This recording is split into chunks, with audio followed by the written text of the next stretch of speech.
ကြောင်နေရဲ့မီးတွေကဘာကြောင့်ပြတ်ကျကောင်းရတာလဲတင့်ကြောင်လေးရဲ့မီးကအပိုင်းပိုင်းပြတ်ထွက်နေလို့မြင်ရတာကြောက်စရာကောင်းလာပါတယ်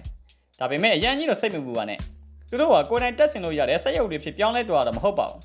ကြောင်ရဲ့ခန္ဓာဗေဒကိုကောင်းကောင်းမသိသေးတဲ့သူတက်ပြောရရင်ကြောင်တော်ရဲ့မီးဆိုတာတကယ်တော့သူတို့ရဲ့ကြောရိုးမကြီးကနေထိုးထွက်လာတဲ့အစိမ့်ပိုင်းတစ်ခုဖြစ်ပါတယ်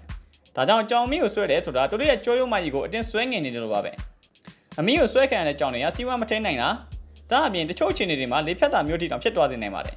ဒါကြောင့်တင့်မှာကြောင်မီးကိုဆွဲကျင်တဲ့စိတ်ပေါ်လာခဲ့ရင်တော့လုံးဝမလုပ်ပါနဲ့သူတို့ရဲ့မီးတွေကအမွှေးမြင့်နေနဲ့ဖောင်းပွားပြီးခိုင်မာပုံရပေမဲ့အဲ့ဒီအမွှေးတွေအောက်မှာတော့အလွန်သေးလွယ်ပြီးကျိုးပဲ့လွယ်တဲ့အမီးရိုးလေးရှိပါတယ်ပြီးတော့ကြောင်မီးပြတ်ကျတဲ့ကြောင်ရင်တစ်ခုကတော့ကြောင်ပေါင်လေးတွေမှာဖြစ်တဲ့တွင်းနေဥကွဲကြောကတစ်မျိုးလို့ခေါ်တဲ့အခြေအနေကြောင့်ဖြစ်ပါတယ်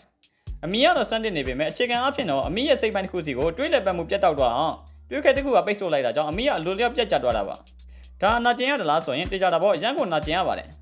ဒါပေမဲ့ကြောင်တွေကဘာမှမဖြစ်တယ်လို့ဟန်ဆောင်တဲ့နေရာမှာဆရာကြပါတယ်